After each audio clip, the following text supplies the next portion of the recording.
Hey everybody, this is a quick video in case you have an Altech DSD 4921 RV satellite receiver and you need to do a hard reset to the factory default settings on it. Now there's one of two reasons you're going to want to do this. The first one is troubleshooting.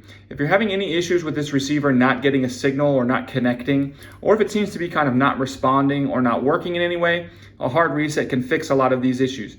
Now you're going to need to redo all the connections and configurations because everything will be wiped off of the off of the device. But if you're ready to do that, we can go ahead and do it. It's pretty simple to do. All we're going to do is we're going to navigate to the settings and then the installation menu as shown here. And we're going to toggle down using the navigation buttons. We're going to toggle down to the factory reset option. From the factory reset option, it's just going to ask us then to confirm. We'll hit the yes, and then once we do that, you'll see it'll have this little resetting to factory defaults. Please wait. Allow it to complete its resetting process. And then you can go ahead and set it up like you're installing it for the first time coming out of the box.